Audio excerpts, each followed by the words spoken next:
আসসালামু আলাইকুম। Continuous population problem for single স্পিসিসের আরও একটা গুরুত্বপূর্ণ টিউটোরিয়ালে আপনাকে ওয়েলকাম করছি। Tutorial number 6। খুবই ভালো একটা মডেল নিয়ে আমরা ডিসকাস করব, ভারহার্স্ট লজিস্টিক মডেল, অর এটা আপনি বলতে পারেন Verhulst logistic growth model. Growth model কেন বলছি ভাই? প্রিভিয়াস টিউটোরিয়াল আমরা দেখছিলাম একটা বেসিক মডেল দেখছিলাম, বেসিক গ্রোথ মডেল, যেটাকে আমরা বলি ম্যালথেসিয়ান গ্রোথ মডেল।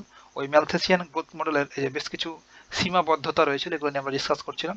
এই সীমাবদ্ধতাগুলোকে দূর করে বা কাটিয়ে উঠে একটা সংশোধিত রূপ, ওইটারই জাস্ট মডিফাই করে একটু ভারহার্স্ট, দেন একটা যৌক্তিক একটা মডেল দেয়, সেটাকে আমরা বলি লজিস্টিক মডেল আর ভারহার্স্ট লজিস্টিক গ্রোথ মডেল। তো সেসব নিয়ে এখন আমরা ডিসকাস করবো। এটা সর্বশেষ 21 সালে ছিল, খুবই গুরুত্বপূর্ণ ভাই, 4 মার্কের জন্য এভাবে আসতে পারে যে ভারহার্স্ট লজিস্টিক মডেলটা ডিসকাস করো, কিংবা আমাদের ম্যালথেসিয়ান গ্রোথ মডেল এবং ভারহার্স্ট গ্রোথ মডেল বা ভারহার্স্ট লজিস্টিক মডেল, এই দুটোকে একসাথে করে 10 মার্কের জন্য আসতে পারে। তাহলে আমরা কাজ শুরু করতে পারি। সলিউশন, এই ভারহার্স্ট এর পুরো নামটা হচ্ছে পিয়ের ফ্রাঁসোয়া ভারহার্স্ট, এটা আপনার বইতে লিখা আছে 4 নম্বর পেজে 1.78। তাহলে আমরা সংক্ষেপে লিখি ভারহার্স্ট, প্রোনাউন্সিয়েশন আর এই যে স্পেলিং কিন্তু আলাদা। ভারহার্স্ট ম্যালথেসিয়ান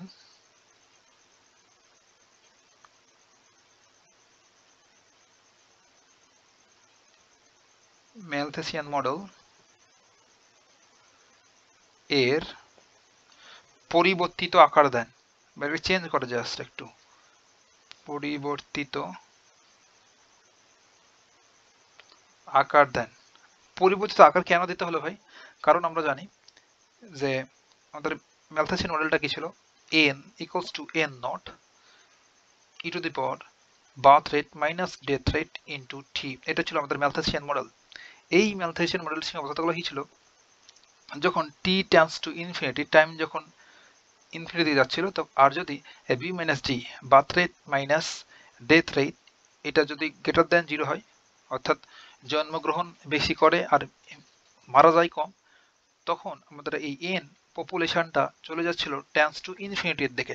এটা হচ্ছে একটা প্রবলেম বা সীমাবদ্ধতা ম্যালথেসিয়ান মডেলের ক্ষেত্রে, কারণ পপুলেশন কখনো ইনফিনিটি হইতে পারে না। আর একটা প্রবলেম ছিল টি টেন্ডস টু যখন ইনফিনিটি, আর যখন এই বি মাইনাস ডি, অর্থাৎ যখন জন্মগ্রহণের চেয়ে মারাই বেশি যাচ্ছিল, তখন এটুকু কত লেস দেন 0 না, তখন এই এন হয়ে যাচ্ছিল টোটালটাই 0।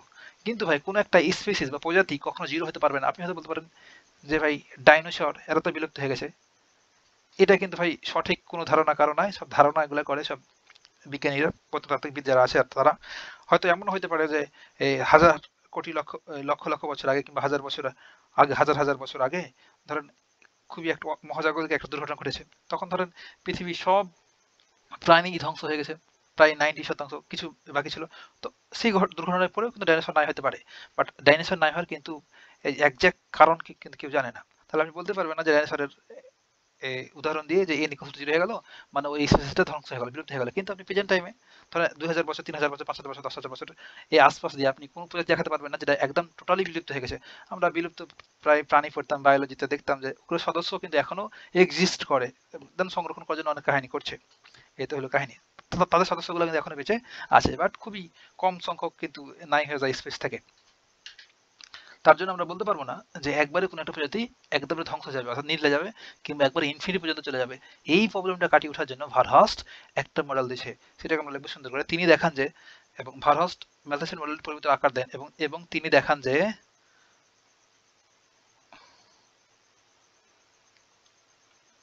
তিনি দেখান যে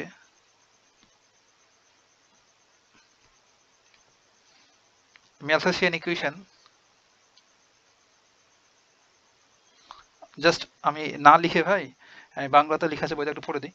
যে তিনি দেখান যে ম্যালথেসিয়ান সমীকরণের যে অসীমায়িত, যে এখানে ইনফিনিটি হয়ে যাচ্ছিল না, এটাকে বলছে অসীমায়িত, যে পরিবেশের এই সহন ক্ষমতা বা কেয়ারিং ক্যাপাসিটি দ্বারা নিয়ন্ত্রিত হয়। এখন আমরা এই ম্যালথেসিয়ান ইকুয়েশন থেকে দেখলাম যে এই যে এন মিন জনসংখ্যাটা বা পপুলেশনটা ইনফিনিটি হয়ে যাচ্ছে, তখন এই ভারহার্স্ট ও বলছে যে এই পপুলেশন ইনফিনিটি হতে দেবে না কে? কেয়ারিং ক্যাপাসিটি অফ এনভায়রনমেন্ট, পরিবেশের কেয়ারিং ক্যাপাসিটি বা ধারণ ক্ষমতা বা সহন ক্ষমতা। তাহলে এখানে একটা আমরা নতুন একটা টার্ম পেলাম, সেটা হচ্ছে কেয়ারিং ক্যাপাসিটি। আমি বাংলাগুলো লিখছি না, আপনি জাস্ট পড়ে নেবেন, বাংলা লেখা কিন্তু বোরিং কাজ। নতুন একটা টার্ম পেলাম,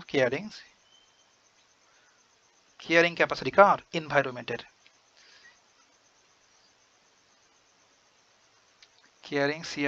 কেয়ারিং ক্যাপাসিটি। তার মতে আমি জাস্ট বই থেকে পড়ছি, তার মতে সীমায়িত জীবন ধারণ সামগ্রীযুক্ত পরিবেশে, ধরেন কোন একটা পরিবেশ বা এনভায়রনমেন্টে সসীম সংখ্যক, ধরুন খুবই সীমিত এলিমেন্ট রয়েছে বসবাস করার জন্য। তো এই সীমিত জীবন ধারণ সামগ্রীযুক্ত পরিবেশে জনসংখ্যা প্রাথমিক অবস্থায় ম্যালথাসের যে ইকুয়েশন সেটা অনুযায়ী বৃদ্ধি পেলেও দীর্ঘ সময় বিবেচনা করলে জীবন ধারণের জন্য প্রয়োজনীয় সামগ্রী পাওয়ার প্রতিযোগিতার কারণে জনসংখ্যার বৃদ্ধি হার পূর্ব তুলনায় কমতে থাকে। ধরেন প্রথমের দিকে এই ম্যালথেসিয়ান যে ইকুয়েশন দিয়েছে সেটার মতোই করে পপুলেশন গ্রোথ হচ্ছে, দেন পপুলেশন করা বাড়ছে ফার্স্ট, কিন্তু একটা টাইমে গিয়ে যখন এদের খাবার সংকট হবে, এটা এক্সপোনেনশিয়াল ফাংশন না, তাহলে এক্সপোনেনশিয়াল ফাংশনের গ্রাফ এমনই হয়, কারণ বাড়ছে দ্রুত, এই জাস্ট এই ইকুয়েশন অনুসারে বাড়ছে, বাড়তে বাড়তে একটা টাইমে গিয়ে তাহলে যখন এই পপুলেশনগুলো অনেক বেড়ে যাবে তখন খাবার সংকট পড়বে, খাবার সংকট যখন পড়বে তখন কিন্তু এদের পপুলেশন ওভাবে আর বাড়বে না, না খেয়ে অনেকে মারা যাবে, দেন আস্তে আস্তে কমা শুরু করবে, কমতে কমতে একটা নির্দিষ্ট নাম্বার সব সময় ক্যারি করবে, সেটা হচ্ছে কেয়ারিং ক্যাপাসিটি অফ এনভায়রনমেন্ট, পরিবেশের কেয়ারিং ক্যাপাসিটি। বুঝতে পারলাম? আর কেয়ারিং ক্যাপাসিটি আর একটু আপনাকে সহজ করে বোঝাই, ধরেন কেয়ারিং ক্যাপাসিটি একটু বোঝাই, তাই না? ট্রেনে হয়তো সবাই উঠছেন ভাই, এই যে ট্রেন, আমি একটা ট্রেনের বগি ড্র করলাম, এই ট্রেনের বগিতে ধরেন এই পাশে লেখা থাকে, এই গেটের এই পাশে যে ধরেন লেখা থাকে 175 জন বসিবেন, 175 জন বসিবেন, কিন্তু এখানে চাপাচাপি করে আরো 100 জন বসা যায়, তার টোটাল কত? টোটাল হচ্ছে 275 জন।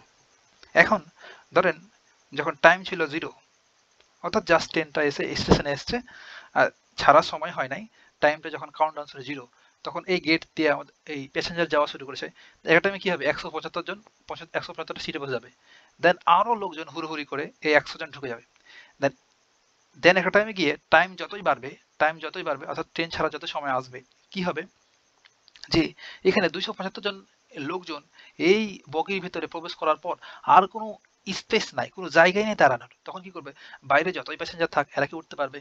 পারবে না।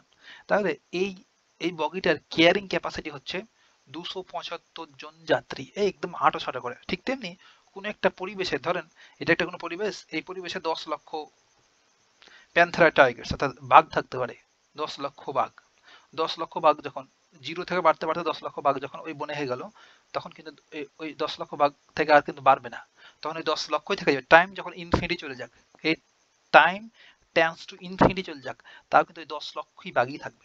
এটা হচ্ছে কেয়ারিং ক্যাপাসিটি অফ এনভায়রনমেন্ট, কোন একটা এনভায়রনমেন্টের কেয়ারিং ক্যাপাসিটি, সেটাই বলছে ভারহাস্ট বলছে যে তার জন্য এই ম্যালথেসিয়ান যে লজিস্টিক মডেল দিয়েছে, ম্যালথেসিয়ান যে মডেল দিয়েছে গ্রোথ মডেল, সেটা অনুযায়ী বাড়তে বাড়তে একটা টাইমে গিয়ে কি হবে, টাইম চলে যাবে, তাও কিন্তু আর জনসংখ্যা আর পপুলেশন আর বাড়বে না।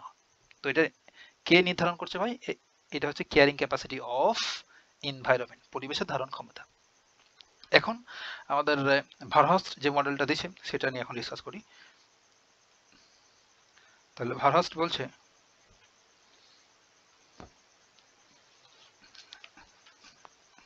দ্য লজিস্টিক, জাস্ট একটা ইংলিশে লিখছি আমার সুবিধার জন্য, বাংলাতে আপনার ভিতরে লেখা আছে, the logistic growth model is denoted by, ও জাস্ট ওই ইকুয়েশনটাকে একটু মডিফাই করেছে, dn upon dt equals to লিখেছে r into n into 1 minus n upon k, যেখানে where এই যে r, এই rটা হচ্ছে ভাই আমাদের ম্যালথেসিয়ান মডেলটা ছিল এটা, এটারে জাস্ট একটু মডিফাই করছে, এটারে মডিফাই করার পর এই আকৃতি দিয়েছে, এই আকৃতি। এখন এখানে কোনটা কি মিন করে সেটা একটু বলে দিই, এই আরটা হচ্ছে গ্রোথ রেট, গ্রোথ রেট এর মানে কি, এর ভেতরে আমাদের কি কি লুকায়িত আছে ভাই, birth rate and death rate, দুটো এর ভিতরে আছে, গ্রোথ রেটের ভিতরেই। এবং কে, কে হচ্ছে কেয়ারিং ক্যাপাসিটি বা কেয়ারিং ক্যাপাসিটি বা ধারণ ক্ষমতা পরিবেশের, caring capacity of environment, CIT capacity. এখন বলেন তো এই আর আর কে দুটো কি কনস্ট্যান্ট না? দুটোই কনস্ট্যান্ট, তাহলে এই দুটো বলবো কনস্ট্যান্ট, এটা ধ্রুবক। আর এখানে এনটা কি ভাই? এই এনটা হচ্ছে ভ্যারিয়েবল, পপুলেশন। এন হচ্ছে এখানে চলক, ভ্যারিয়েবল। বুঝতে পারলাম? হ্যাঁ। আর আর এখানে ডিএন আপন ডিটি এর অর্থ হচ্ছে যে সময় সাপেক্ষে পরিবর্তন। আর এখানে কেটা হচ্ছে ক্যারিং ক্যাপাসিটি। এখন বলেন তো এই ইকুয়েশনে সাপোজ ধরলাম, লেট বা ধরি এন ইকুয়ালস টু কে হয়ে গেল, অর্থাৎ ওই ট্রেনের বগিতে 275 জন যাত্রী কি জানি যেতে পারে, 275 জনই চলে গেল।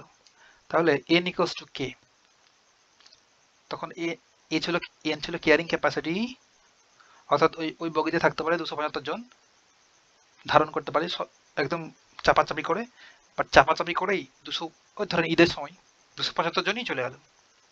তখন এন ইকুয়ালস টু এই জনসংখ্যা পপুলেশন কি হয়ে গেল? কে হয়ে গেল, আর কেয়ারিং ক্যাপাসিটি সমান হয়ে গেল। তখন কি হবে এই ইকুয়েশনটা? এন ইকুয়ালস টু কে হলে আমরা দেন এই ইকুয়েশনটাকে লিখতে পারবো, দেন ডিএন আপন ডিটি ইকুয়ালস টু লিখতে পারবো আর এন, এই যে 1 মাইনাস উপরে এন আর নিচে কেও হয়ে গেছে কি এন, সরি কে হবে, এন হবে না, আমাদের এনটা হয়ে যাবে কে। কে তো ক্যারিং ক্যাপাসিটি, নির্দিষ্ট নির্দিষ্ট নাম্বার, ধরেন ওই বগিতে 275 জন ট্রেনের বগিতে, কিংবা কোনো একটা এলাকার ধারণ ক্ষমতা।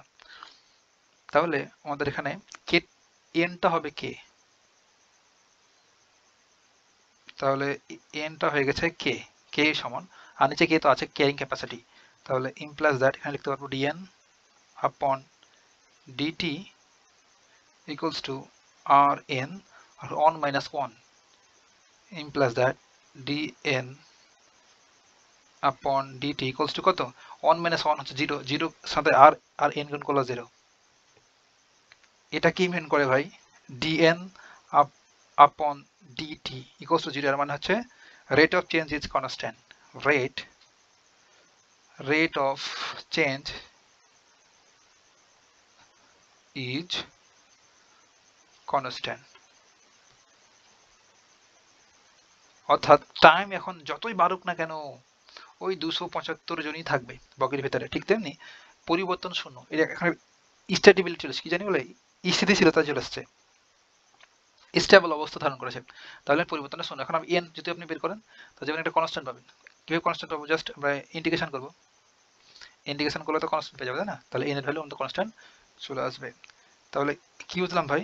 যে এখন টাইম যতই বাড়ুক না কেন ভারহাস্ট লজিস্টিক মডেল অনুসারে ওই নির্দিষ্ট সংখ্যক পপুলেশনই থাকবে, বাড়বে না, ইনফিনিটির দিকে যাবেই না। আর আমরা প্রিভিয়াস টিউটোরিয়াল দেখছিলাম যে ম্যালথেসিয়ান মডেলটা কি ছিল ভাই? লিনিয়ার ডিফারেনশিয়াল ইকুয়েশন, বাট এটা হচ্ছে আমাদের নন লিনিয়ার ডিফারেনশিয়াল ইকুয়েশন। কিভাবে নন লিনিয়ার ডিফারেনশিয়াল ইকুয়েশন? আমাদের ইকুয়েশনটা হচ্ছে এটা, কোথায় লিখলাম, এই যে এটা হচ্ছে আমাদের ইকুয়েশন। ধরে এটা ধরলাম 1 নম্বর ইকুয়েশন দিলাম। এই 1 নম্বর ইকুয়েশনটাতে থেকে নাও 1 নম্বর ইকুয়েশনে কি লেখা আছে? dn আপন dt equals to r n 1 minus n upon k। এখন যদি এই আর এনটা এই দুটোর সাথে গুণ করে দিই, গুণ করলে কি হবে? implies that dn upon dt equals to rn minus n square r upon এই যে k। দেখেন এখন এই ইকুয়েশন, এই 2 নম্বর ইকুয়েশনের দিকে আপনি লক্ষ্য করেন, এখানে দেখবেন যে n হচ্ছে ভ্যারিয়েবল, n এর মাথার উপরে পাওয়ার কত? 2। সেহেতু এই ভারহাস্ট লজিস্টিক মডেল বা ভারহাস্ট লজিস্টিক গ্রোথ মডেল সেটা কি? Non linear model. এসব কিন্তু আমরা 2 নম্বর টিউটোরিয়াল ডিসকাস করছিলাম যে ভারহাস্ট লজিস্টিক মডেল হচ্ছে একটা নন লিনিয়ার মডেল। মডেল দেখে তো আপনি ভয় পান না, কারণ মডেল মানে হচ্ছে একটা ইকুয়েশন, জাস্ট ওইটাকে সলভ করার জন্য প্রবলেমটা। এতটুকুই ভাই, কথা হবে নেক্সট টিউটোরিয়ালে। আর এই যে 1 নম্বর ইকুয়েশন, এটারও সলভ আছে, সলভ একদম 10 মার্কের জন্য আছে, সেটা আমরা করব নেক্সট টিউটোরিয়াল থেকে। এতটুকুই কথা হবে নেক্সট টিউটোরিয়ালে।